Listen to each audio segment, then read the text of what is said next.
Huh? Huh? Huh? Huh? Huh? Huh? We gon' make it. We gon' make it. We gon' make it. We gon' make it. Party.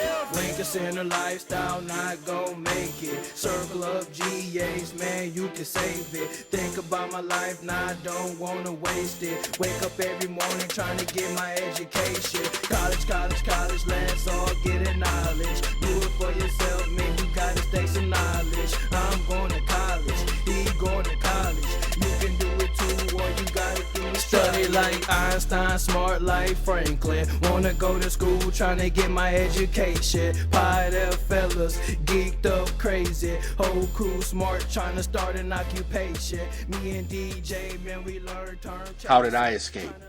It's a question I often ask myself when I wake up every day. My journey very simply started here at Huron Valley Prison. I was 18 years old. I got an opportunity to go and work or volunteer a church, and a guy was there. He was giving us an opportunity to go to the prisons to play on a recreation team with some inmates, and it was kind of the way of the ministry or that type of thing. I was the youngest guy there, and many of the inmates gravitated to me. I remember near the end of our stint there was a young man who was doing multiple life sentences. He had murdered a couple of people. He caught me before I left, and he looked me in the eye, and he gave me a very, very stern look. And he said to me, "You make sure those young boys back home don't ever come here. This'll take your soul." I said, wow, man, wow, wow, wow. Wow, it was serious. It was strong. I believe that day I received purpose. That day I felt like I did actually receive a purpose, a mission. And it kind of guided everything I've done in my life since that time. I now realized like it just burned the fire in me.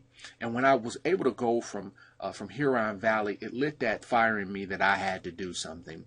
So throughout my career, that's what it was all about. It was about doing something. It was about action. It was about solving the issue. But as I continued to get more education, I knew that through research and my practice that I had to find the right way to do it. I could not make mistakes. I couldn't try and experiment things because this is people's life. We're not testing animals. This is someone's life. This is someone's child.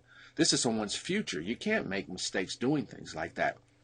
From this experience, years later, led me to juvenile, and that's where I really believe, I met a very wise guy who had been in the business like 40 years, and when I got there, I had already written a couple of books, and I shared the books with him, and I shared what I felt the reason was that young people got incarcerated. And I said, well, that daddy stuff he said he had read my books, and he got back with me. He was like, that was just phenomenal. He thought it was terrific. And I appreciated his support and his mentorship. He was a white male. He was a very older guy than me, but he was very supportive because he talked to me like a student, and I was a student to him. I looked up to him. He taught college. I looked up to him. So he would tell me stuff that I know he didn't tell anybody else. And I was so appreciative. I mean, I was like glue. Whenever he opened his mouth, I was taking notes. And, and I had shared with him, I said, man, that father thing is the key, Doc. And he said to me, I said, it's the key for black boys. And he looked at me and said, man, it's the key for white boys too. I said, oh, okay. And what he let me know was that you own to something, young man. So be disciplined, and he was really telling me I can only let you go so far with this in here because, we appreciate you. But if you really crack the code, and that's when I began, and he taught me the business. That's how I learned the business. Juvenile facility is a business.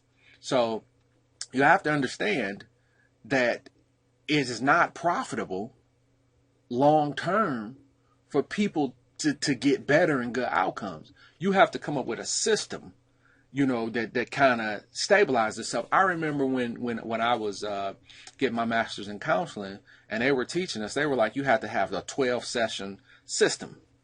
And I always used to say, man, that's crazy. That doesn't even make sense. Why do I need 12 sessions? I could get this done today. Well, and they said, well, yep, that would be great. It just wouldn't help you start a business. And I was like, well, so wait a minute.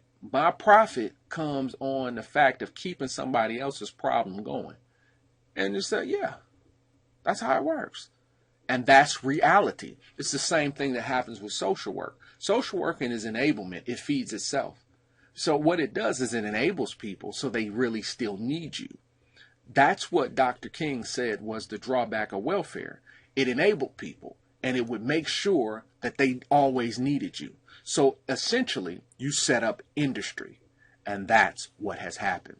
What you can see here very simply is that the penitentiary has become public education's #1 competition. You can see here by the way the government funds that it's incarceration is big business. And it's not negative. I'm not presenting that to you like they're locking people up on purpose to make money. I'm saying that the system is designed to support itself. So I'm not saying that they're out there trying to lock people up or not helping people. I'm not saying that the people that are working in these facilities are unethical and trying to make money. That's not what I'm saying. What I'm saying, and they're good people who are doing these jobs. I need to make that very clear.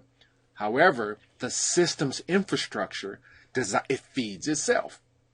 You can see here in 2011, the education funding in America was at roughly $69 billion. But the prison business industry, where facilities, juvenile justice, the justice system for adults, was at $74 billion. That's a lot of employees. That's a lot of insurance. It's a lot of people eating, a lot of people being cared for, a lot of people making resources. It's a system. It feeds itself. So if you have a situation that feeds itself, then you need to be aware of the system. It's a trap. You can fall into someone else's plan. And I'm not telling you people are out here doing this stuff negatively. It's a system. The system was designed before we were all born. It's a system. It's a machine. So you can look here and see where you look at schools. You see that schools have a number of seats, but then if you have students and happy parents and graduation test scores, they put systems and measures there to measure what's going on. Why? Because if you could see, your direct competition is prison. School, prison, direct competitors. That right there, that's $100 and roughly $40 billion. That's right there, and there's direct competition for every single dollar. The new charter school popping up is incarcerated schools, a way to double bill.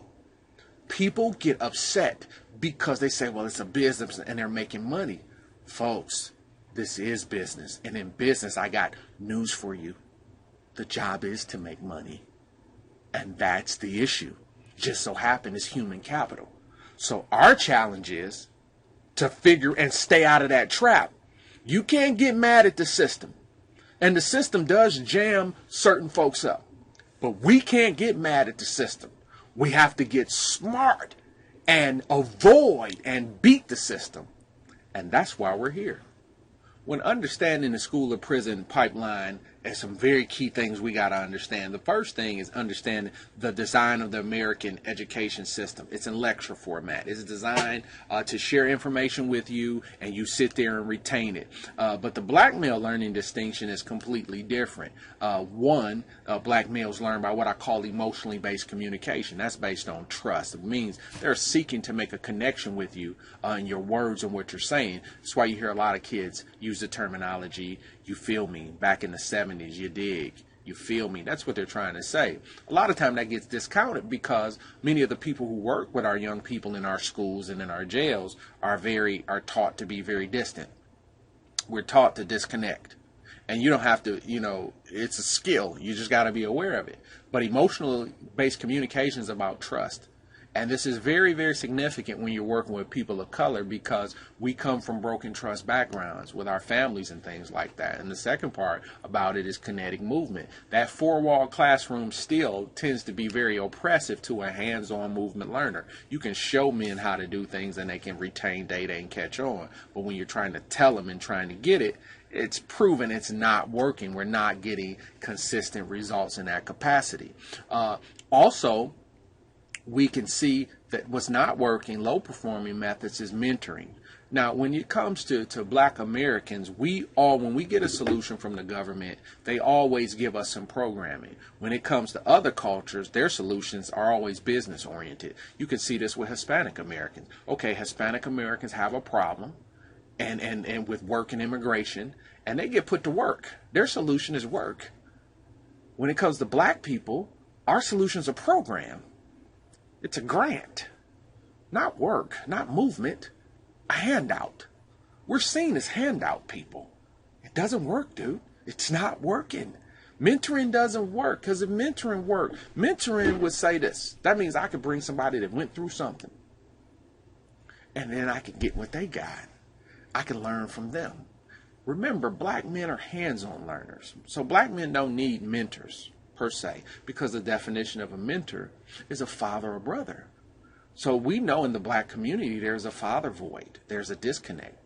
But we need role models. We need to see guys who did it. We need to see guys who made it. That's who we want to look up to. Mentors are just telling us their story. Role models are visual. Mentors are lecture oriented. We don't need that. If we can learn from somebody else's story, that means we could bring a guy from prison. He tell us his story and we get it. These kids aren't saying that. These kids are saying, when you tell them their story, they say, you stupid, I wouldn't have got caught. No, man. That's what I'm saying. Don't go against. You got to figure out how we learn. And this is the key pillar to getting the results we're looking for. We cannot keep doing what doesn't work. Research shows it doesn't work. Okay, mentoring things, but we're getting better results. Better? No, we just can't get better. We have to get the result we need. Can you start a business and not get good? That is just totally blows my mind that we just get to where we got a good result. No, you can't say we're getting a good result. Look at the streets. Look at Detroit. Look at Chicago. Look at Philly. Look at Baltimore. Look at Oakland. Look at San Francisco. Look at Houston. I've been these places. They're not getting better. Look at Atlanta. They're not getting better. It's not getting better. Look at parts of Michigan where black boys are really failing via suspension and disconnection. You stop selling the dream that it works, and it doesn't. A hands-on learner places very little value on someone else's experience. So if that's your way of fixing it, you're gonna lose the fight. It's hands-on which wins the battle. Show me, role model for me, so I can grow. Why? Because the role models at our house has disappeared. Hands-on learning and getting young people to take the challenge of taking their future in their own hands is something that's truly, truly worked. One of the things that I wanted to do is I challenged my guys who had problems in their life. Listen, everybody here has got to get a GED or a high school diploma. You cannot try to make it out here in society without improving or working on yourself. So one part of hands-on learning is, listen, do something for yourself. You go do your work. You go take the GED. You go do the things we need to do. And I believe out of 51 of our young people, we got 27 of those guys to get a high school diploma or a GED. It gives them a better opportunity in life. One of the things that I also understand in working in juvenile was that your approach was everything.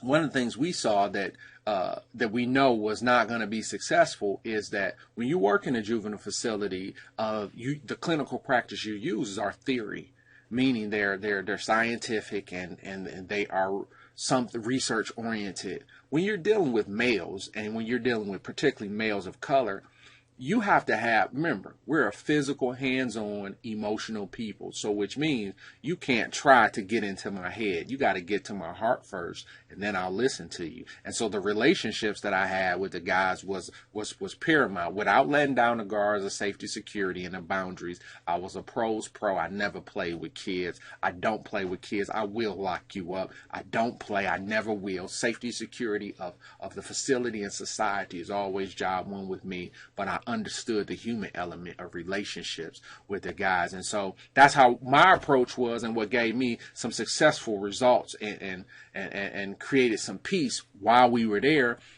And I had the older violent guys, so everybody who was with me had been locked up before, everybody, and they had all had violent trouble histories.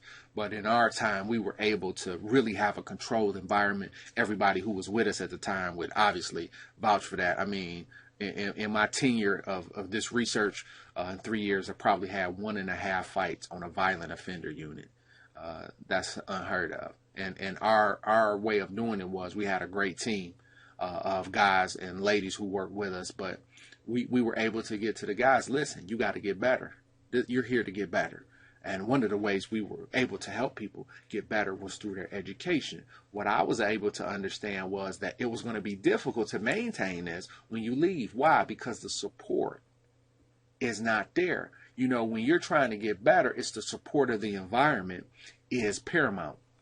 We're seeing these things at the college level, and where we're training young college students. We create an environment so that the college student is supported.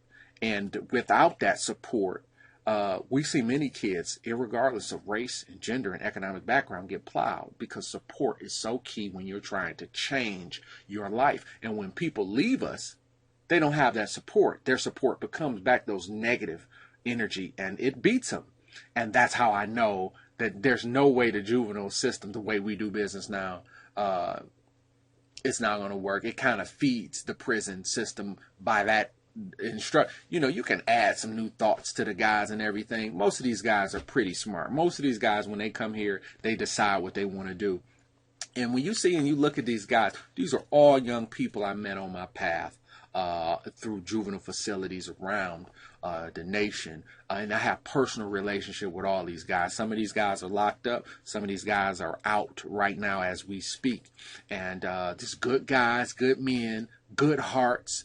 But when they get and they don't have that support, and they're not really skilled and strong with their personal decision making, they end up in situations like this. You have some, from as retail to murder and to some very serious things, drugs, things like that. It's very, very serious things. But I reiterate, these are good guys. These are guys that I hugged on the way out the door, that I appreciated them for the way they conducted themselves when they were with me, and the things they worked on while they were under my care.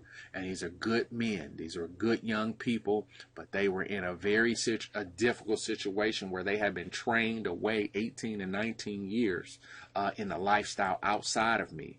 They were able to do what I needed to do while they were with me. But when they got outside of that and went back into those environments, we lost them. And so you have to understand that when you work in a juvenile system that's paying $110,000 a year per guy and getting these results that we know are not going to sustain. Come on, man. We know they're not going to sustain. All the guys I got, they came 17 and up. They've been doing it for a while. It's a lifestyle. And the outside endorses the lifestyle. So one of the things I always wanted to do was send them away from home, send them to another location. I found that worked. One of the things that broke my heart the most was with this young man, and he's back locked up now. But when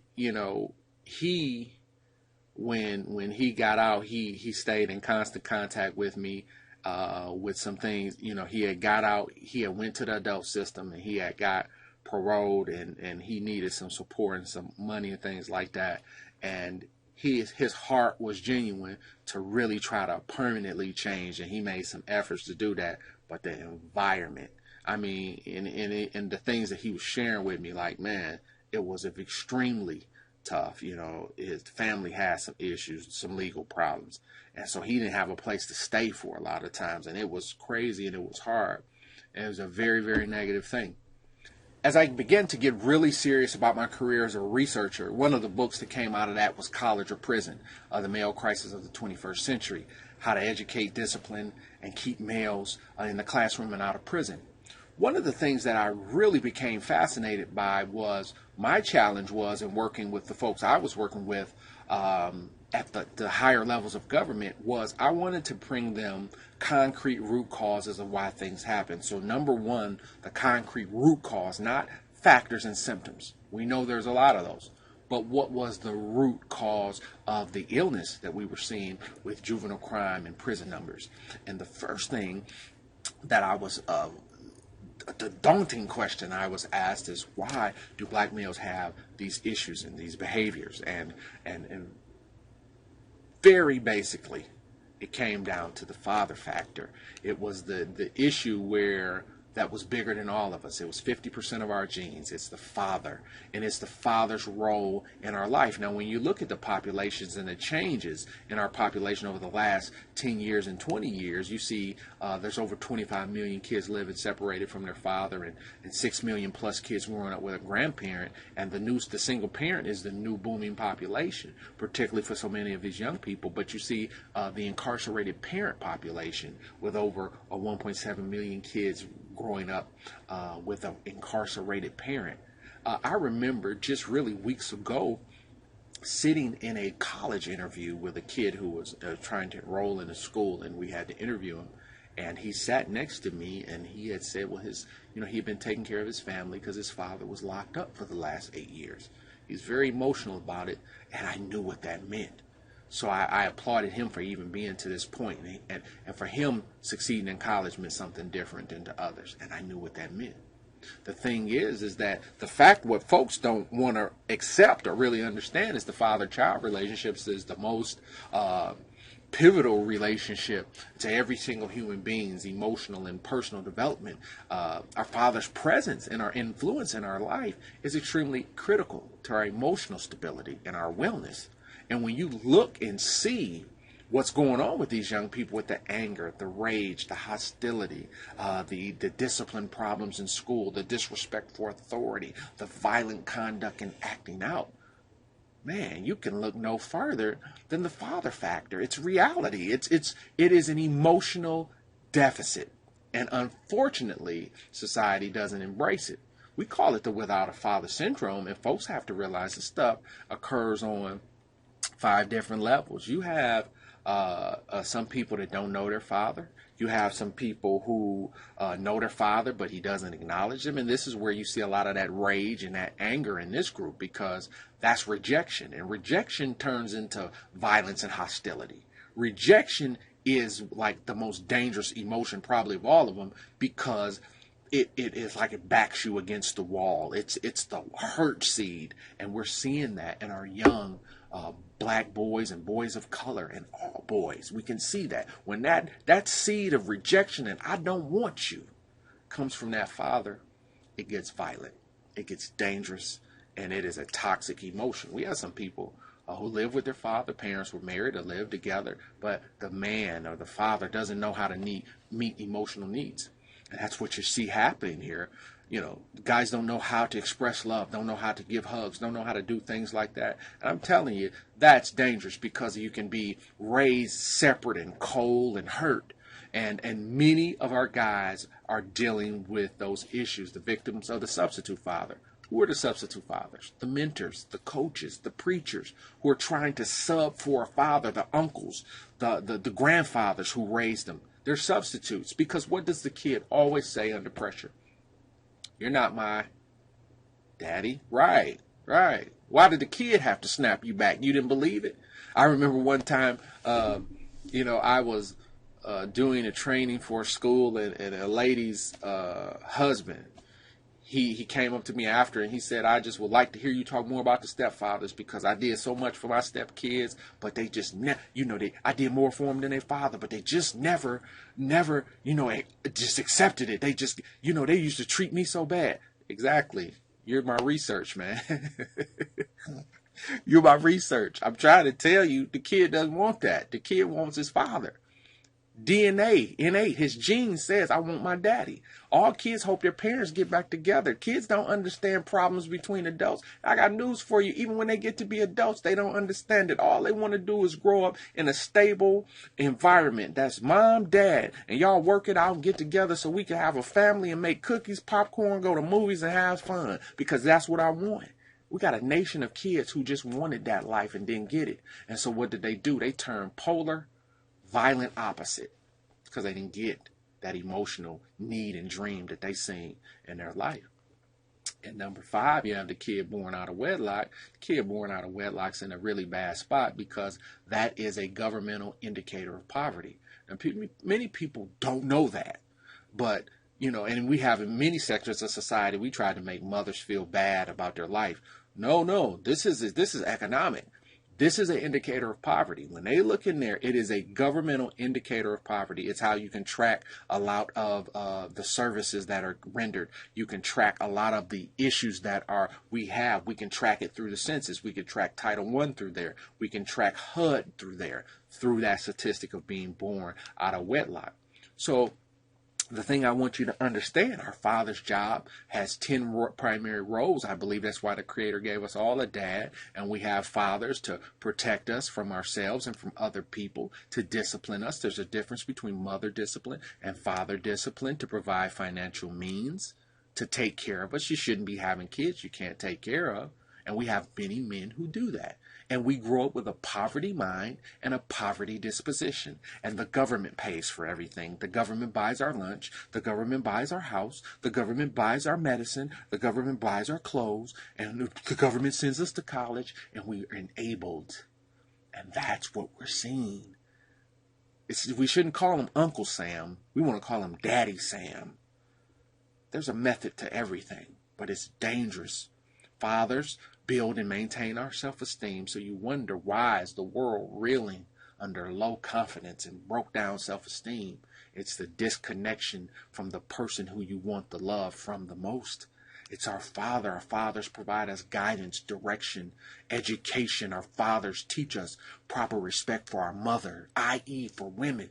Now you see the devaluing of women all over the world, disrespect for authority and women authority. It is a problem. We misuse women. You can go on YouTube and see all sorts of female abuse, even to the point where now women disrespect other women. The number one trouble population is our females. They're fighting. They're using drugs. I've got news for you.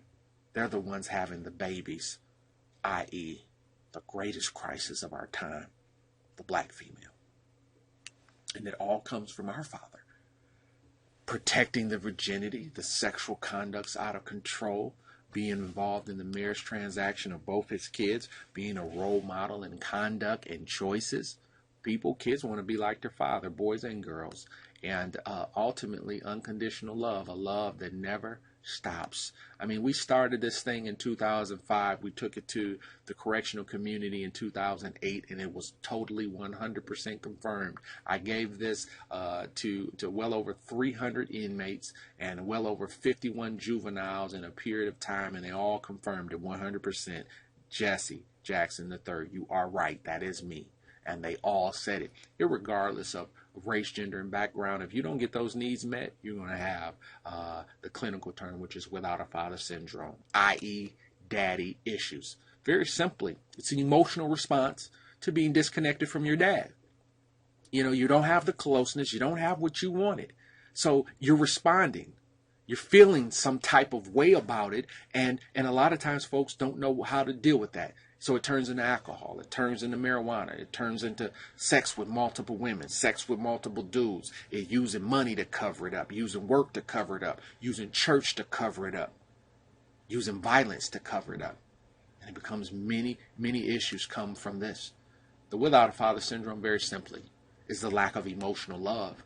We don't get enough love from our words to people invest time in us with our gifts and the acts of service and the appropriate physical touch. We can end up right here, and that is absolutely love deprived in the most dangerous place you can be. Things we have to seriously consider when we're trying to solve this problem.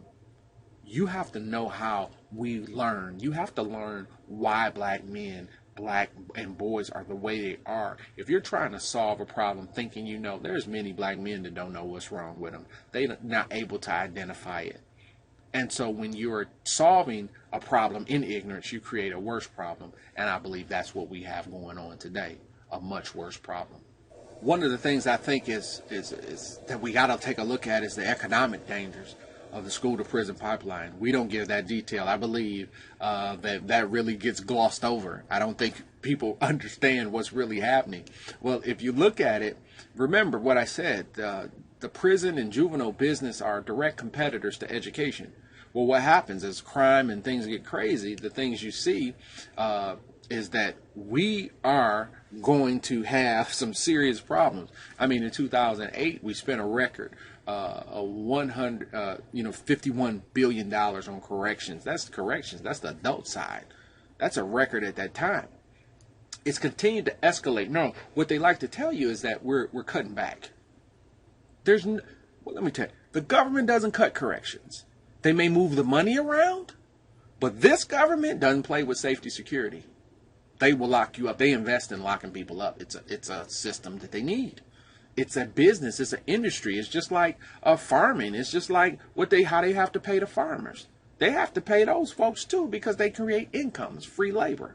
It's reality. So if you see you have well over 2 million people locked up, the thing is that you got to watch the numbers because they'll say, well, the prison numbers are down. Is there anyone watching that believes society's safer? There's always a stat behind a stat. They can skew stats to do whatever they need to do with them. So don't buy that, oh, the murder rate is down. Does anyone feel safer? The murders are down. Does anyone feel safer? Not at all. That means a lot of things. That means, the person may not have died. That's not the shootings are down. It means the people who died from the shootings are down. Home invasions are down. The people reporting home invasions is down. They're taking it into their own hands another way. You understand? People don't have property insurance, so why report? You understand what I'm saying? So stats are tricky. They'll mislead you. They'll put you in a bad place. You had a lot of states that defunded pre-K education. Education is the only system that can beat this. K-12 and college is the only system that could beat this. The only system to ever beat prison is college. And to get to college, you got to go through K-12. But we've had many states defunded in the Midwest, Ohio and Michigan. And Ohio has taken some huge steps towards cutting their preschool program. If you look at the nationwide incarceration costs, it can go anywhere from $17,000 to $64,000, where most public education schools is funded under $11,000 per kid. It isn't even close. And what happens is as long as the kids get locked up, that money comes out of education. It's a consequence. It's always something. So when you start seeing states that really struggle with budgets, those are folks that don't have a really good plan for what they want to do. And so I believe educators really need to understand this reality. If you have black males, and they don't graduate from high school, and they drop out of high school, and they drop out of college, unemployment is inevitable, and then you end up with a recession while you're dealing with safety issues. So it is advantageous for all of us to be able to make sure these guys can graduate high school, go to college, become a college graduate, become a high school graduate and a college graduate, and gain employment. That's the purpose of graduating, is to gain employment and to go to employment and entrepreneurship. And what does that do? It causes economic growth. People have to realize this stuff is serious. It's not something that you just say, oh, it doesn't matter. If you don't do it, it's no big deal. It impacts all of us. One question I like to ask educators, is your school meeting the needs of society? I mean, do you really know your job? And most educators don't. They give me these crazy answers like educate kids, to teach them how to read and write. Got news for you. Your job is to make taxpayers. That's your job. We all work for the federal government. The government pays for schools. But what does the government want in return? They want a taxpayer. When we don't give them taxpayers, that's when your budget gets cut. When they see you got more kids, you're suspending kids, you're putting more kids in special education, I'm not going to continue to fund you. I'm not. It doesn't make sense. It's not even good business sense. We work for the government. Stop offering your opinions of moral theory. And that's what I'm talking about. See, theorists start to decide in what education should be. Education's business.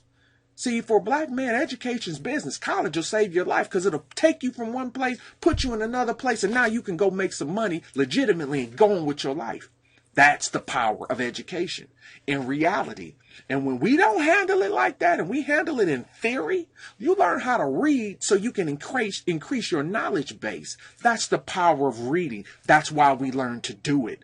When you play these games with people and you don't let people know that every decision is financial, and this is a business, life is a business, education is a business. When you go get locked up, you just gave your money away. You can't make any money in the prison, not real money.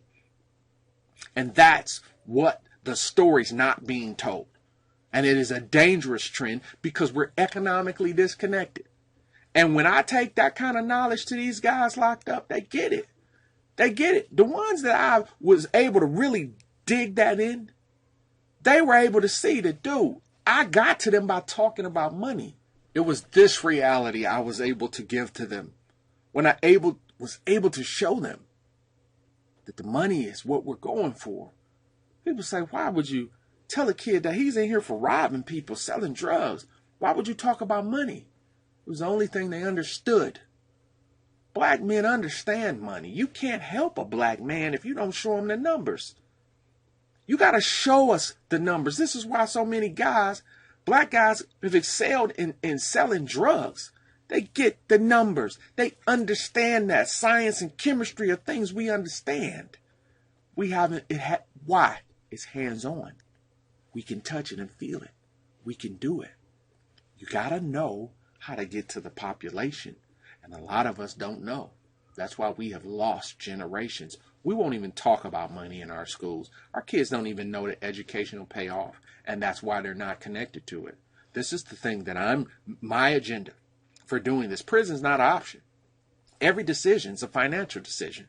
Prison's not an option. Prison's not an option. Because every decision is a financial decision. You got to think this stuff through. If we turned our kids towards looking at the numbers, they make much better choices. If it was economic focused and we spent the time enlightening them to the economics, most of our young people we're losing to prison are going somewhere to rob people, carjack, home invade. They're trying to get money in their impoverished mind. And we have got to be the voice of reason and make an economic connection. Only economics will save these kids.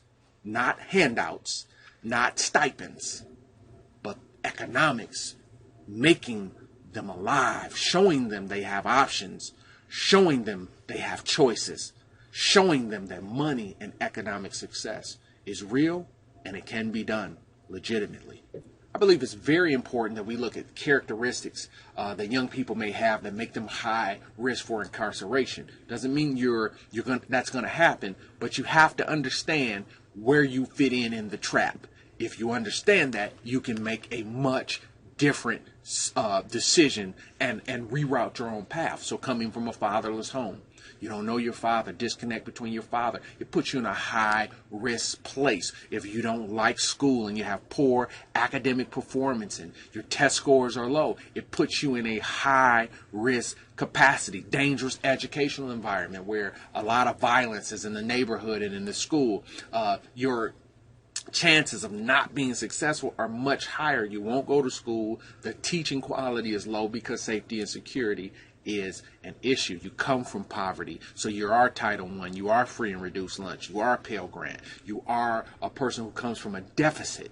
So you know that makes you high risk. That means the trap is set for you. Okay, and then you have a low parental education level. So that is a parent didn't graduate from high school, didn't go to college. So the trap is now set. What I want us to be able to do is understand that now these are the pathways and the intro levels to start the trap. When you see it, you can be aware. Okay, I do come from a fatherless home. Right now, I'm not doing as good as I need to in school. So now I'm aware that this is a part of that characteristic of young people who end up here. When I talk to those hundreds of men, I mean, literally thousands of men in prison, and those hundreds in juvenile, This is what they showed. This was consistent. I'm talking about at a 99.9%. This was the case. So our goal of sharing this is so that you're aware. Not you say, well, I could beat the odds. Don't be a moron and try to use your energy that way. Be aware of it. There's a trap set for people in my situation. So now I can take a different path. And that's why you need to know this. My research and practice has shown me that there are some probability factors we can look in schools and districts and see some characteristics that are consistent with the prison population. There's some things that the school to prison pipeline, there's some things that are in that pipeline that make that pipeline possible. What I've been able to find is that we have well over half of American schools are prison production factories, and they don't even know it. It was the Secretary of Education, Ernie Duncan, that said that roughly about half of the schools are not meeting adequate yearly progress, and there's some holes there. The things that he will not share with you is that education's number one competition is incarceration in prison, in juvenile system. So if the schools aren't meeting the needs, then that means we have some prison production factories. I think you should know if your school making that contribution in that area. The data don't lie. Let's take a look. First thing we see is, do you have poor attendance? If kids aren't coming to school, you are in that place where you are contributing to the prison production population in this society. They're not going to school. Where are they going?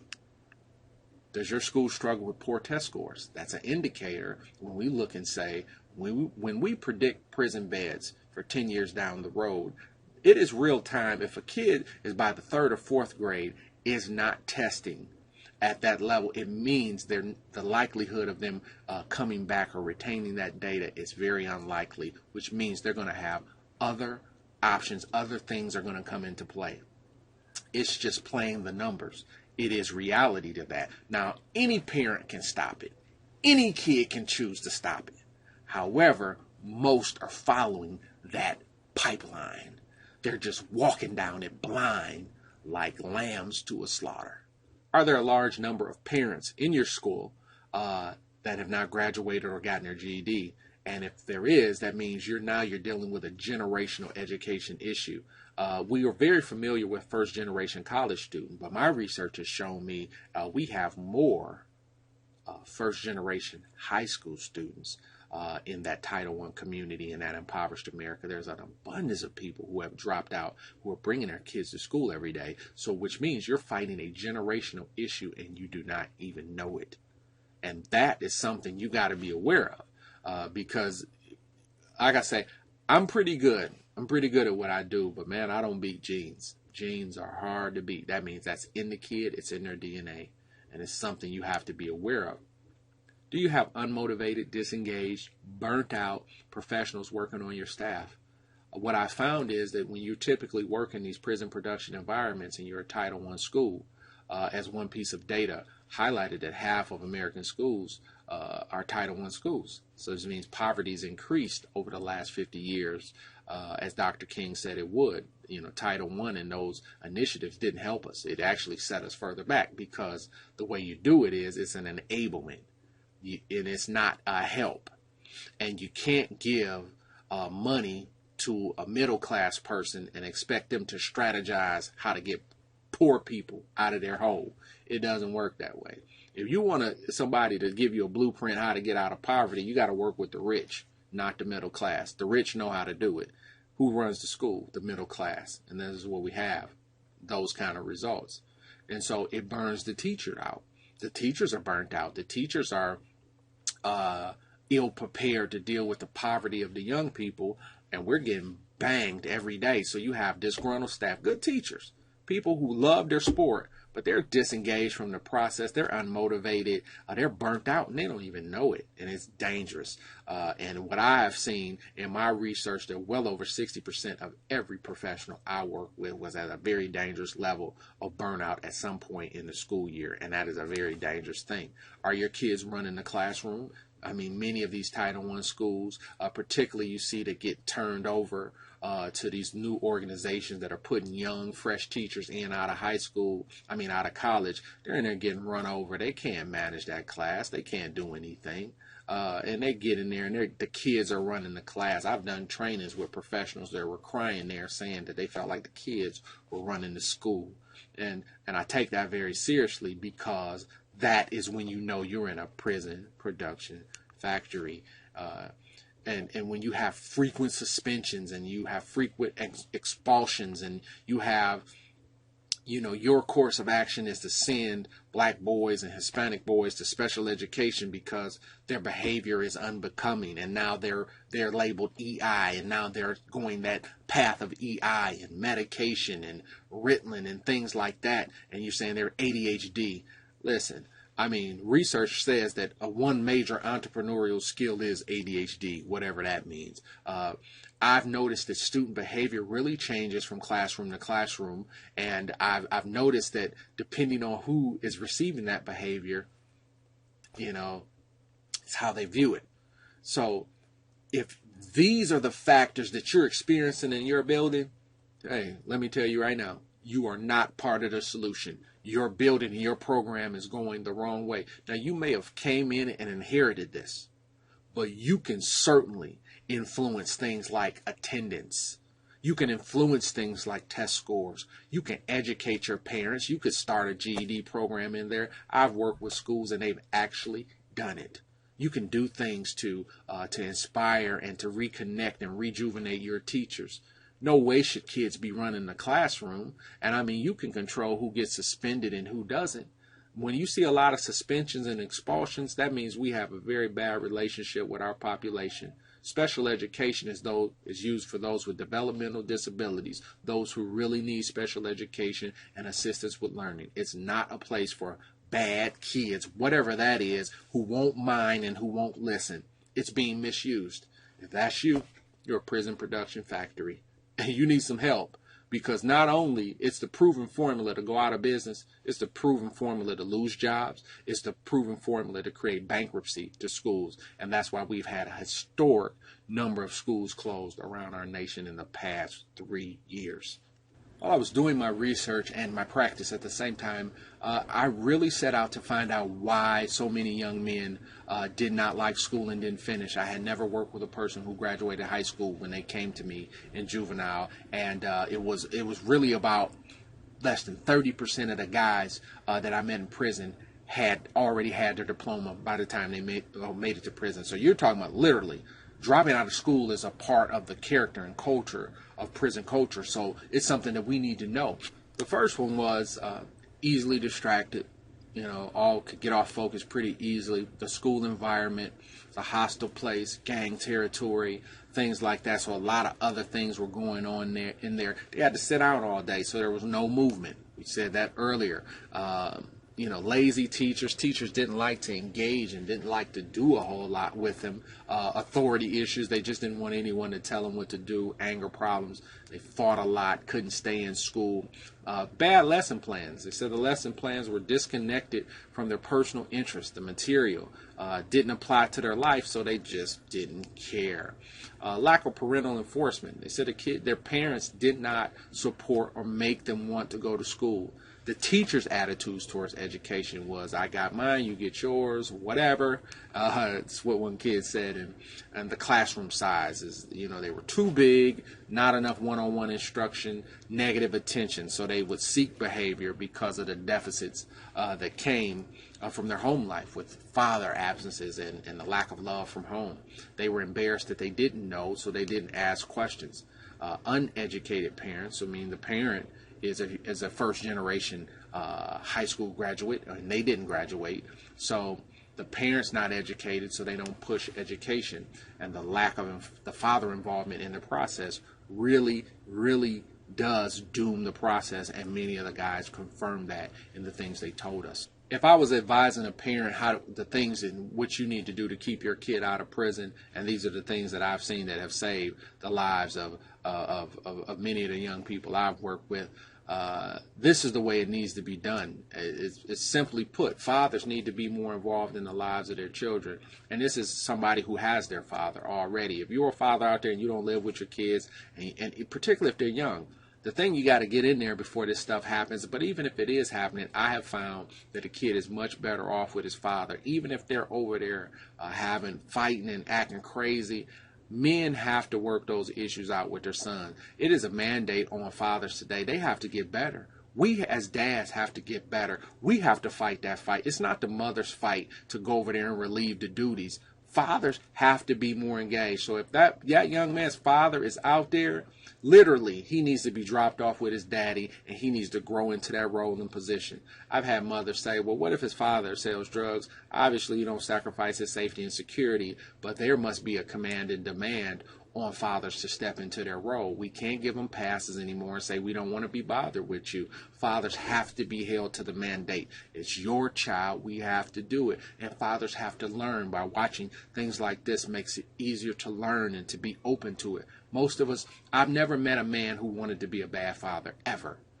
I've found men who don't know how to do it and who are easy quitters. If it doesn't go their way, they quit. And they have low self-esteem and low confidence themselves. A lot of men, their father gave up on them, and so they are in a state of low self, and they are stuck. And so fathers have to be on top of it, from zero all the way. And if you don't live with your child, you have to fight your way in there. And there's a lot of good men in some bad situations where they're blocked from getting to their kids, drama with the child's mother. And fellas, listen, I understand that. I'm being real, okay? I understand that. And I'm not banging fathers. I'm not banging fathers. I support fathers. And I know fathers are dealing with a lot. And I know we mess up and make mistakes. But we got to fix that. And that's all I'm saying. The part that you can fix. You hear me? The part you can fix. The part that we can fix that. We're not controlling other people. We don't control what other people do. We control us. The part we can fix. And it's ultimately when the government's looking back and say, why do we have all these locked up kids? They blame the father. The statistical data proves it out, and reality knows that's true. And I've never met a man who feels good about the fact that their son or their daughter is locked up. We all personally know when our kids don't do well, get kicked out of school, get locked up. We, as a father, we know it's our fault. And what I'm saying to you is my appeal. If I was giving you the formula, this is the formula. This is how it's done.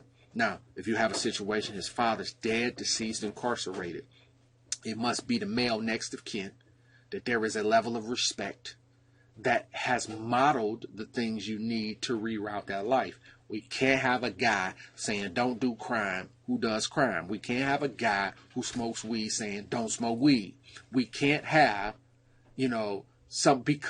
remember, if we're hands-on learners, we're not responding to that information, and it's actually hitting us in a negative connotation. And as we're hands-on, so when we're hearing somebody tell us don't do it, it sort of attracts the energy which we actually do the thing you told us not to do. That's an insider tip. So I want you to think that through. It's just not about being positive. It's about a role model of positive. Guys who are going to college, guys who are working, not guys who are smoking marijuana, fathers who are smoking marijuana, uncles who are smoking marijuana, grandfathers who are smoking marijuana. Those are ways that we've seen don't work, and they have a negative effect on the young person. So that's number one.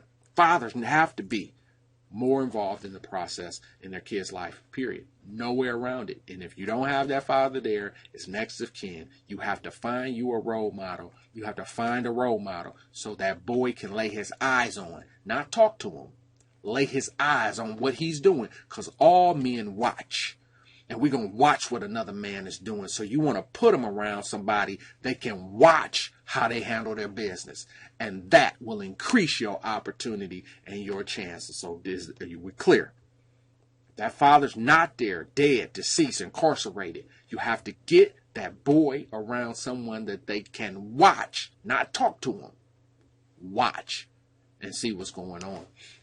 Number two, the mothers have to be. Moms, you got to be more accountable to the expectations that you set for your kids. And a lot of times they're not being set. And a lot of times when we come from impoverished backgrounds like ours, a lot of times our needs not met, we have deficits, and it's really, really challenging. But one thing I've always learned is that high bar setting mothers always typically tend to get met at that level. When we're not setting those bars, and when you just letting anything happen, and you're trying to use your son as your man, and he's your emotional safety net, you're gonna make mistakes because you're not gonna hold him accountable, because the reason you don't want him to leave you. You know, if you put pressure on him, give him a little kickback, you're gonna aggravate him, and you think he's not gonna listen, he's gonna leave you. That means that you've got some emotional issues that you have to address, because it'll ruin your son's life. When you have to think, you have to find that right school environment for your kid. I mean, so it's a combination of the right teacher, the right administrator, and the right location. A lot of people just send their kids to the local school, a proven formula for failure, even no matter where you live, even if that's an affluent neighborhood or good schools, whatever that is. I don't know what that means. Good schools, to me, has the right teacher, the right administrator, and the right location, meaning it has to be synergy and chemistry between the teachers and your kid and administration. If you send your kid someplace where it's adversarial and they don't like it, and they don't quite jive with the environment, and we're not talking about getting used to. We're talking about they genuinely don't like it, they don't feel comfortable, you're going to make learning very hard. And that's what causes the kickback in behavior and the walk away and the low performance. What I found is you do not want to put your kid in an environment they don't like. And we're not talking about discipline and structure, because I found kids they like discipline and structure. When they're someplace they genuinely don't like the people and they don't connect with the people, I found that to be a disaster formula. And a lot of parents really get messed up with that when they're moving their kids to suburbs and suburban schools, and they think, well, they got good schools out here. I'm telling you, far off. You don't even know what you're talking about. That's not accurate. Good schools mean the right connection with the teacher, the admin, and the location. So it's a lot of good curriculums and things like that don't have problems. What we've equated good schools with is schools that there's no fighting and people getting killed in metal detectors, and they're out there learning and testing and doing things. What you're not equating for is the backgrounds and the home lives. See, that factors into the testing in the environment. So you can't go out there and say they got good schools. No, they got good parents. They got good families. Never seen a good school that didn't have good families. Never seen it. Never. See, so get it right. See it for what it is. It's good families to bring these kids here and support that environment, and those teachers can do their jobs. Because I guarantee you, at these environments that we're saying bad schools, if the teacher could do their job, you know, teachers are not trained to manage these emotions that come in these poverty Title I environments that are very hostile and the energy's crazy. They're not trained. They're trained to teach their topic. That's all they know. They're not trained to be disciplinarians, behavior specialists, and do the things that I do. Manage an environment professionally. They're not trained to do that. And they get held accountable, and that's a trap. So you got to find the right school with the right teacher and the right admin at the right location. It's a connection. So you have to interview the teachers. You have to interview the principal. I'm not just taking the courses you're giving me. Here's your schedule. No, it's not. Let me meet the teacher first. Parents are not taking that step in their education. That's why they get screwed. You just get whatever they give you. That's why we lose it. And particularly, if you got a son who has had some bumps, let me tell you, you better do what I'm telling you to do. You better do what I'm telling you to do. It'll save your kid. Do what I'm telling you to do. Do it the way I'm telling you to do it, and it will work. You have to interview that teacher, interview that principal. It may not fit. It may not fit. And if it doesn't fit, it will plow that kid. And I have seen hundreds of kids get plowed because a teacher, the parent, has wanted the kid to go a certain place, that this was a good school, but it didn't jive with the kid, and the kid failed and ended up on the wrong side of it. Number 4, you got to keep your children active. Criminal activity is something that is always an option. So you have to you got to essentially beat the streets. You got to beat your streets. You know that they get off on negative energy, getting into the wrong things. So a schedule, a plan of work for your kid is the way to do it. When you go to college, they give you a list of 52 courses that you could take. But they say, we're going to take this one, 2, 3. Same thing with your child. I have a list of things we're going to do. This is how we're going to work. And we do this day, that day, this day, that day. That's how you beat it. Active plan of works. People who don't do that, they lose. I'm telling you, you have to outthink, outwit, outsmart, and outwork the plan of evil. That plan of evil and that negative plan is active, and it has many options. How many options do you have as a parent? And if you don't, you're going to lose. Number 5, you got to control the choice of friends. A lot of parents say, well, he's hanging out with that guy again. That's your fault. Well, I can't be with him all day. You don't need to. You set the standard, you set the bar, and you have to be aggressive. I'm saying, listen, if you're fighting for your kid's life, this is how you fight.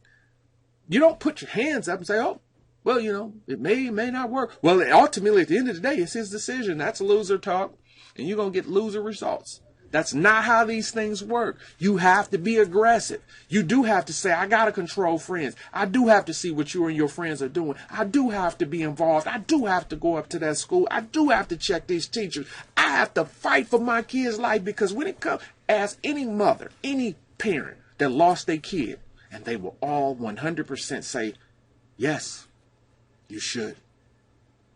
You have to. Because you're fighting for their life. Incarceration is a fight for their life. Homicide, that's a fight for their life. Listen, you get one. When you get that life, you got to go for it. You can go that other way. You can go that passive-aggressive way and listen to those losers. And you go ahead and you get those loser results. I just gave you the winning formula. Do what I'm telling you so you can get the winning results. That's all I want for you. This is the way it has to be done. With homicide becoming the number 1 cause of death, for black males and black men, and you can see these trends are really coming into black men in their 30s. I mean, it's just a high risk life being an African American male, and particularly in parts of the world that you live in.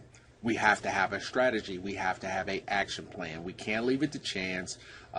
Prayer is fantastic. It helps, but you gotta have an action plan. You have to know how to do this. So what we're outlining here is that black male life-saving action plan. This thing will become hugely valid in places like Detroit, Chicago, LA, New York, places where the black life is under duress. And I'm telling you, if you do it, you're going to live. This will save your life today. The first thing, young men, is see yourself living a long life, a long, full life. A lot of the music that we listen to indicates that it's all right to die. It's all right to leave the earth and to get shot and killed. I don't feel that way. That's crazy. I don't feel that way. I want to live a long, full life. So I don't see myself in a short life. And I remember when I was young, I never seen past 18 because I didn't know what life looked like past 18, because we did have friends who got shot and killed. And it was like, wow, this could happen at any time. And we listened to the music and we fully embraced that. Don't embrace that. Live a long, full life and see that in your life. Always follow your first mind. It's never wrong. Your first mind is the creator tipping you off. Don't do that. Go here, go there. Always follow your first mind. If your parents initially say, I don't want you to go there, trust it. Your first mind said, I'm feeling some type of way about this. I don't want to go. Trust your first mind. Your first mind is the creator saving your life. Always follow your first mind. One of the things I taught to guys in prison about in juvenile, and they would always say, the day I did my crime or the day this happened, something told me don't do it. It was their first mind. And that's what I'm telling you. Follow it all the time. It's never wrong. Listen to and respect your parents. Always respect your parents. Listen to your parents. Good, bad, or indifferent. One of the ways to extend your life, one of the writers said, man, that the long life is in respect for the parents. A lot of times our parents do make mistakes. They do things wrong. But I just have never seen parents that want bad to happen to their children. Listen to your parents. Respecting your parent invokes all of heaven's joys and the blessings in your life. Don't cut heaven's protection off from your life by disrespecting your parents. Don't be ignorant or naive about death. You're not invincible. you can die. Hey, I'm cool. Ain't nothing going to happen to me. They ain't going to do nothing to me. You have to realize the grave is full of a lot of people that nothing was going to happen to. Prison's full of tough guys. I mean, prison is full of tough guys. That's not like Punk Central. Prison's full of tough guys. You're not invincible. So you save your life by knowing you're not invincible. And you got to be smart and protect your life. You can't do drugs and get behind the wheel of a car. That's stupid. You can't do that. I can handle it. No, you can't. That's stupid. It's a way to get yourself killed. Do what's right. And learn how to do things in an appropriate way in all situations. Be appropriate. Do what's right. Know what's right. Learn how to be appropriate. Getting upset, responding, and acting a fool will not give you the results you're looking for in life. That's impulsive and will put your life at high risk. Watch your mouth and control your tongue. I have never met or heard of a guy who got killed that there were not words exchanged. The power of the tongue and controlling that tongue and mouth can save your life. A lot of times in these situations in the street, if you just didn't say anything, you can get out of that situation. Pride causes us to say things that we could really hold back. And it's the words and escalation of words which leads to many violent deaths. You learn how to control and watch your mouth, you can save your life. Stop lying and stop stealing. Stop breaking in people's houses. You're going to get killed. People are not going to allow you to keep breaking in their house and coming in the house on them. They're going to kill you. Stop lying. Stop stealing. Be a man of honor and ethics. It's a proven way to save your life. Don't allow yourself to be jealous or envious. Man, that's a cancer seed that ruins our lives. Jealousy will have you trying to do things that are just totally outside of your character. Envy is cancer, and it'll kill you. Accept correction from all sources. I found that you can get some good correction from your teachers, security guards, officers, your parents, preachers, your coaches, even people who don't look like you. You can have a white male tell you something, a white female tell you something, a Hispanic teacher tell you something. Get correction from all sources. Be smart enough to listen. Accept correction so you can change and grow. Be at the right place at the right time. It's always wise to ask yourself, am I in the right place? And if not, leave immediately. This one action will save thousands of young black male lives this year. Respect money. A lot of the decisions we're making, and we're trying to get paid, so we think, but that's no respect for money. Money doesn't like thieves. Money doesn't, it's a law, but money is respect.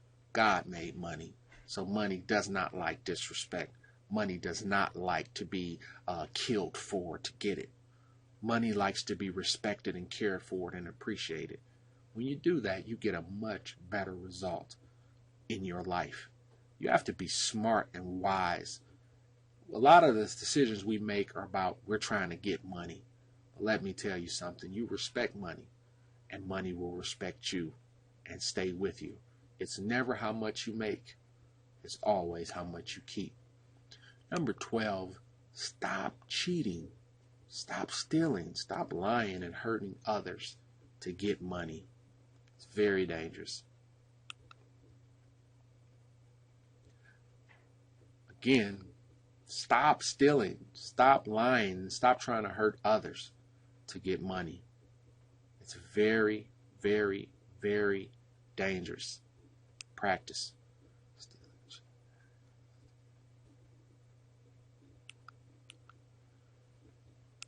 Stealing, cheating, lying, hurting others to get money, it's very dangerous. You have to stop it. You have to level with yourself. That's not the way. It's not the way. Be humble. Respect authority. Respect authority. Respect for authority is a respect for the Creator. Respect authority. That's respect for the Creator. One thing I notice about when guys get in trouble in prison and juvenile, they always pray. They respect God in the wall. And so if you can respect God behind the wall, certainly you can respect God in a free world. I think that's wise and very smart. Respect women and practice sexual discipline. I mean, millions of guys have brought problems on their life dealing with women inappropriately and recklessly, having sex with women and getting involved in situations with a female that create conflict with other guys. And a lot of guys have got killed over things like that. And it's something you better seriously give detail to, because it's a problem.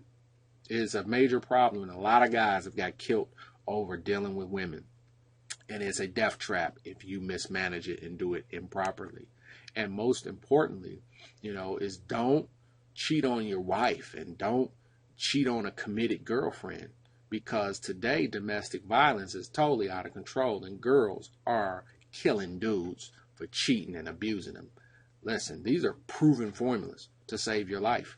You do them, you're going to live a long life. It's an action plan that'll save a black male life and any man's life for that matter. Do what I'm telling you to do.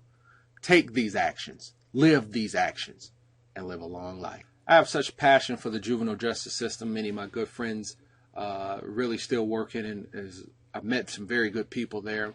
And there's some things that juvenile system-wise, nationwide, that we have to really correct and take a look at. One is improving our treatment programs. They have to be need-based. If you're going to be in treatment, and listen, juvenile justice is a business, no problem. You got to make the program so they at least give these young people a fighting chance to have these programs where you're just trying to use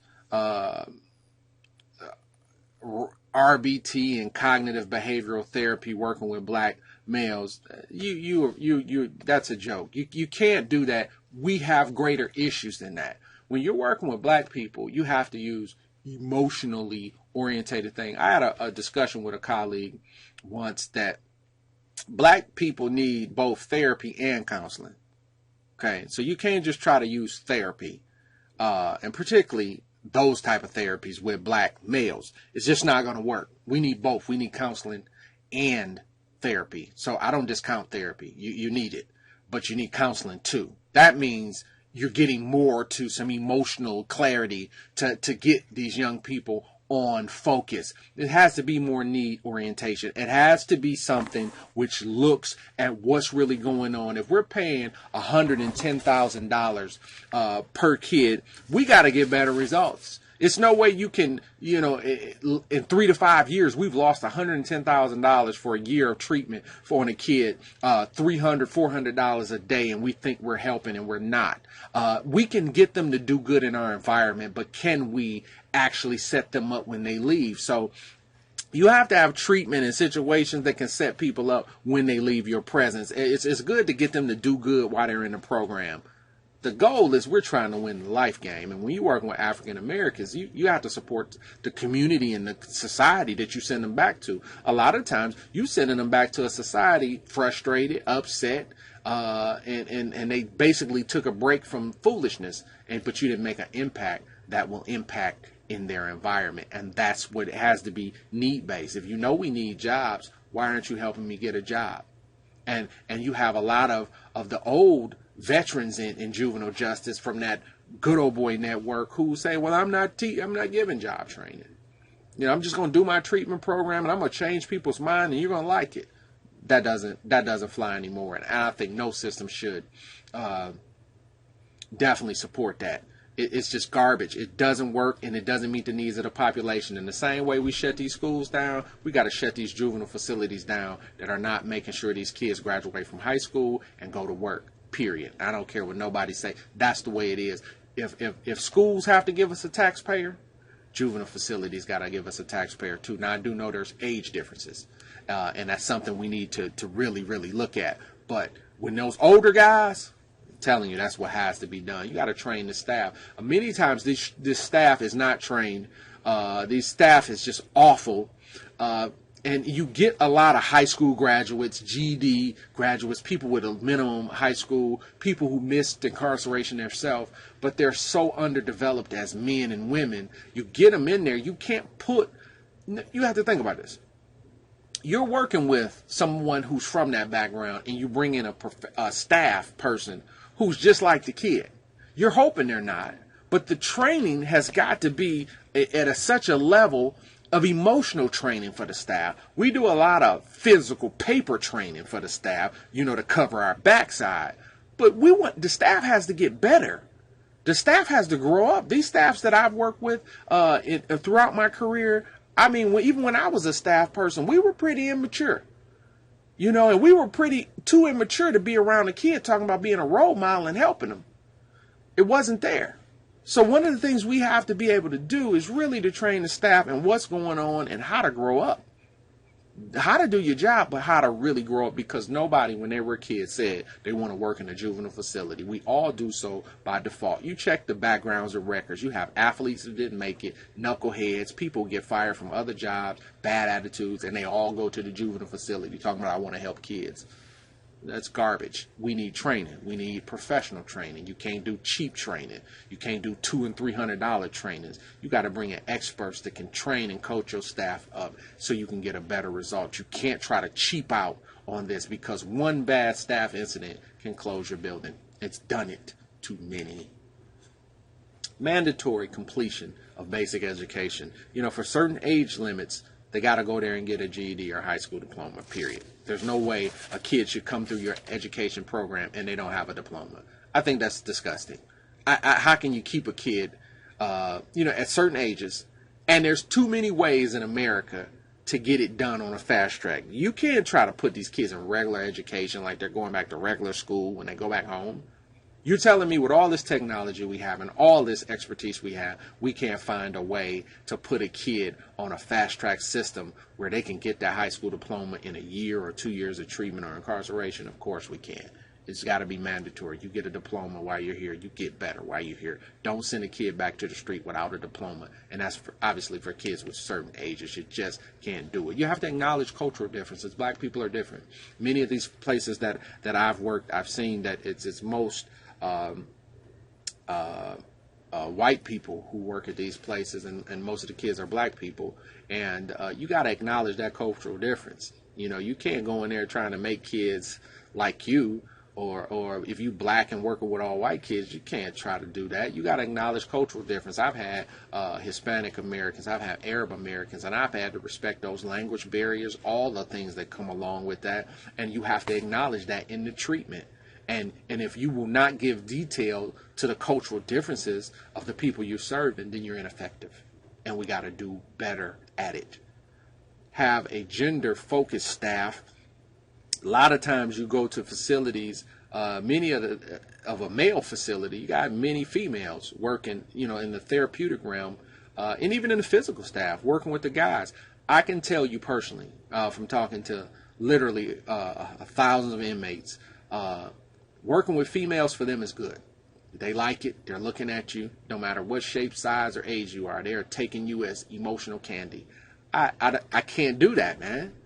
I don't want my wife and sister and daughters around that stuff. I know where the mind is of the person you're trying to serve. So they are not taking it the way you hope they take it. It's not what you're presenting to them. It's not what you're saying. It's the way they're looking at you.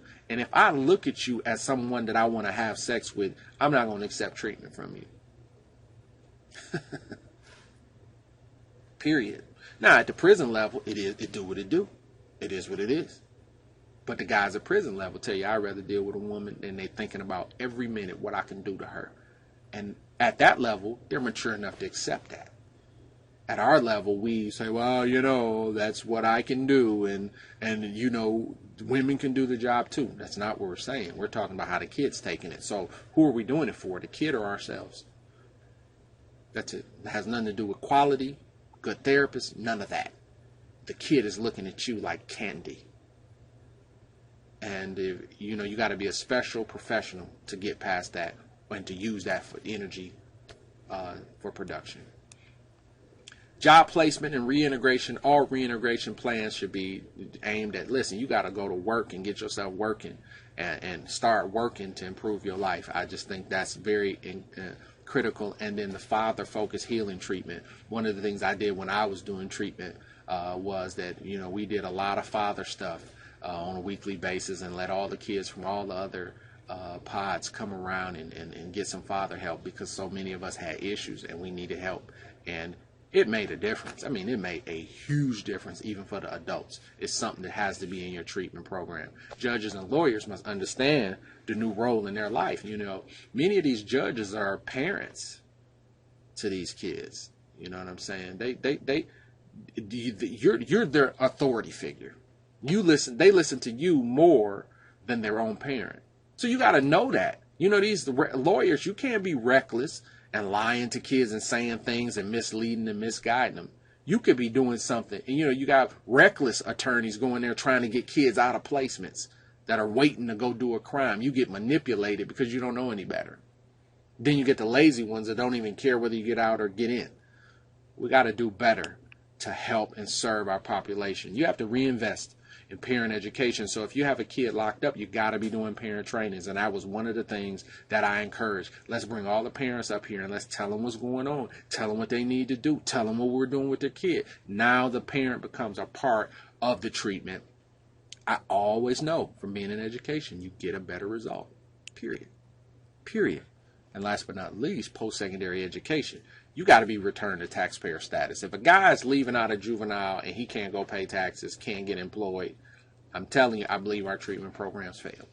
Criminal behavior is only X'd out of a person's life when they have something else to do, a new option, a new reality. And working creates a new reality. Working, college creates a new reality. High school diplomas create a new self-image, a new reality. GEDs can do the same thing. So we can't let them go unless we change their mind. And what mind do we need to change is how they view themselves. When you're working, you view yourself differently. When you have a diploma, you view yourself differently. And that's what we have to tap into if we want to be successful with our juvenile population. The challenge to succeed is to get life and work ready. I always have a saying that very simply, the worst person to let down in the world is yourself. Many of us have let ourselves down. We have not had that value and appreciation for ourselves. The truth is we have been failed by our parents in many capacities. So many young people have had horrible parents who have done nothing for them, who've not supported them, used drugs, they've been killed, they're incarcerated, and these things are very hurtful. Many of us have let these things make us a loser and become nothing in life or become something that we're not proud of. The challenge to succeed is to get life and work ready and to find a way for you to make it. These are the critical steps I know you need to take to achieve that. The 10 PowerPoints for life and work preparation. They're as followed. Dropping out is no longer an option. You can never say that I'm not going to complete. You owe it to yourself to complete high school. If you start college, you owe it to yourself to complete. If you start a certificate or trade program, you owe it to yourself to complete those processes. Dropping out is no longer an option. It creates much regret and it starts that life cycle of incompletion. The best thing you can do for yourself is the first 18 years of your life, your gift to yourself is high school completion. Dropping out is no longer an option. You don't want to look your kids in the face and say that mom or dad didn't complete high school. Mom or dad didn't finish college. You want to complete. Dropping out is no longer an option. College is for everyone. A college degree is not. Not everyone needs a college degree, but everyone needs to go to college for the enrichment and the dose of the world economy. College campus is where all of the energy of the economic world is. You have to have that experience. You have to get that experience. And you can get that at a community college by taking 1 or 2 courses to kind of find your way in life. When you go to the university, you know what you want to do. That's the major difference between a community college and a university. When you go to a university, you're saying, I know what I want to do with my life, and that requires a different path. College is for everyone. A college degree is not. Not everyone needs a college degree to be successful. If you're going into nursing, medicine, education, social work, you have to go to college. If you're going into business, there's ways, or you're going into skilled trades, there's ways to get those skills for high earning, paying careers. And you have to be aware of that, and it's your job to figure it out. However, it starts with the college process. Every decision is a financial decision. So when you are thinking and making these choices, you got to always have the money at the forefront of all your decisions. You can't get in a situation where you start a process and then don't finish it, because it's going to make you broke. You can't quit and give up. It's going to make you broke. And these are things we have to give detail to. You have to master these social issues: dating, having sex, being around, poor friend choices, and laziness and poor study habits. These things are going to get you kicked in the butt, and they're going to get you kicked in the butt as an adult. You have to master this stuff, and you have to get on top of it early. It is not proven success methods. You're dating and having relationships. It keeps your focus broken, and it's proven to cause many of us some very hard times. You got to be focused and master these social issues. Number 5, when you have purpose, you have to follow purpose when you're choosing a path. You got to find your purpose. What are you here to do, man? What are you here to do? You got to find your purpose, man. You can't just be out here and not know why you're here. Take the time to sit down and find your purpose before you take another step. When people don't know where they're going, that's how they take stops and breaks. Know where you're going. Be focused and lock into it. When you know where you're going, you got to know the most important factors of choosing a college or post-secondary education school. Is it close to home? Do you need to be close to home? Are you ready to get away from home? How much does it cost? How do they teach there? What are the class and learning styles? Where's the support at that college? Is it a place where I can get support and encouragement in my weak areas? You have to know those most important factors in this process. You have to learn how to develop more than one skill. My wife always says, today I would find a way to get a dual major. I wouldn't go to college today and get one major. And that's some very wise advice. You have to have more than one skill. You have to know more than one thing, because today diversity is going to help you, but you have to be able to create multiple streams of income for yourself. You can't get in a situation where you have cut yourself off from another opportunity. Develop more than one skill. My view of the 21st century, there's unprecedented opportunities. So many opportunities out here. People don't believe that hype about a recession and it's so bad out here. It's bad for the people who are not doing what I'm telling you. It's bad for the people who are not watching this. That's who it's bad for, and that's not you. You have to understand, you got to play the global game. That means money is 24 hours all over the world. So that means to tell you, when you think about your career and field, ask yourself, can I move all over the world in this career? Because if you can't, I would say don't touch it. Money's 24 hours worldwide. Why would I want to get into something that limits my money and earning potential? I don't suggest it. Go the entrepreneurial route, even in your career. Entrepreneurship is the new top skill of the 21st century. We all have to learn how to take care of ourselves and create wealth, to feed ourselves and to create other options for ourselves. Entrepreneurship is going to become the most important career path of the 21st century. This is why I'm telling you, start on a part-time basis, no matter where you are, 18, 19, 21. Start a business, whether you're making $20 a month or $200 a month. I started trying to make an extra $200 a month, and that extra $200 a month changed my life. I went from $200 to $500 to $1,000 to $2,000 to $5,000, and I knew for sure that wealth was in my future, because I learned how to create wealth. I learned how to create a revenue. And you have got to learn that skill. You cannot depend on a job, even though you get one, even though you have a career. You have to look at careers that allow you to expand in the business. This is the most precious advice I believe I can really give you about this topic. And the most important skills moving forward are the ability to write and communicate. You have to master them. You can't be lazy in writing. Can't be lazy in reading. You can't be lazy in communicating your ideas. You can't be lazy in language. It'll cost you a lot of money, and it can cost you your family.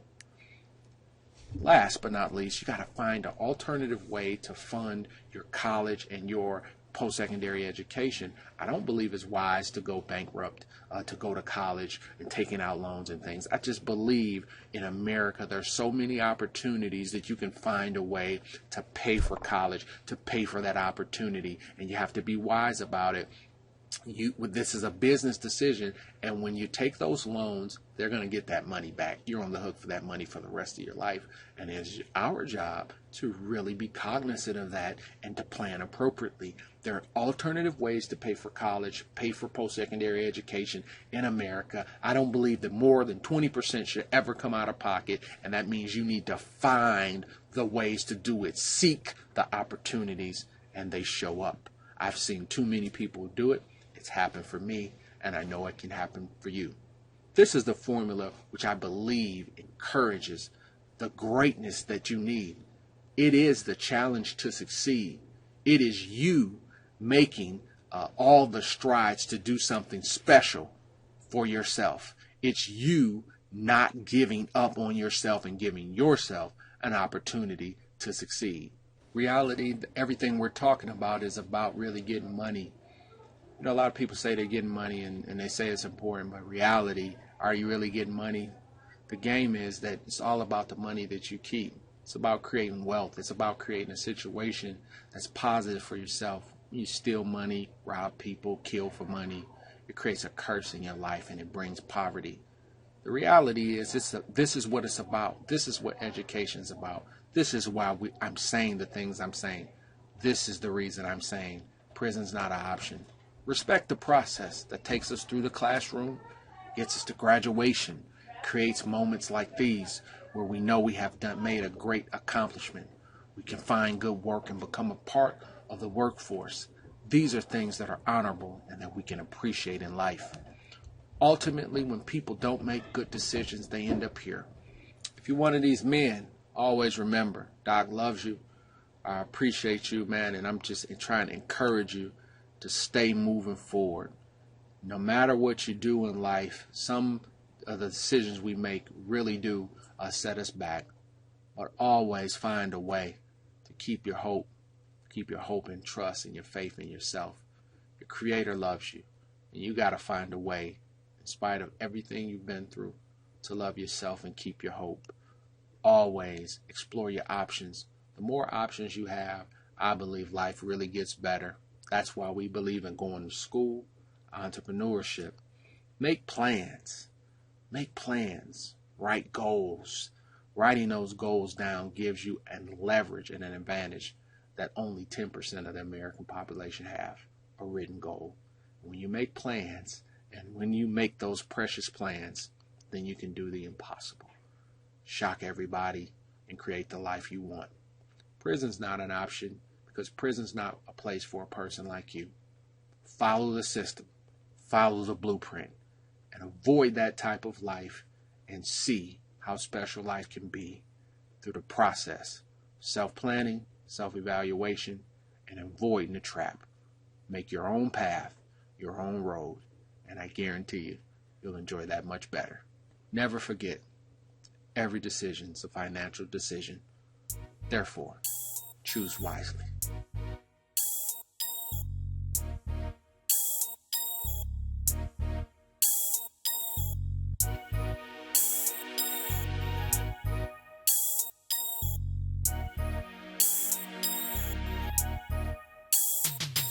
Girl, won't you ride with a player tonight? I have you say you want me in your life, but we can do anything you like, but we can only be friends for tonight. Won't you ride with a player tonight? I have you say you want me in your life, Hawk Entertainment. but we can do anything Ay. you like, but we Hey, can only be hey, friends for hey, tonight. the way her body strapped up, she looking kinda dangerous. I love it when she get to talking in a different language. And when I met her, I told her, girl, I can make you famous. I fed her game and she took it and ate it like a Danish. And she can tell I'm getting money when I'm stepping in. They rocking forces, man, my shoes made with leopard skin. She said she loved my conversation, I'm the ladies' man. She said she got some ladies' friends, so bring the fellas in. She asked me when she see me why I'm always riding high. Cause I'm a star and only stars live in the sky. I took her on a shopping spree, now she living fly. Jet skis overseas, I'm that type of guy. I hope she like the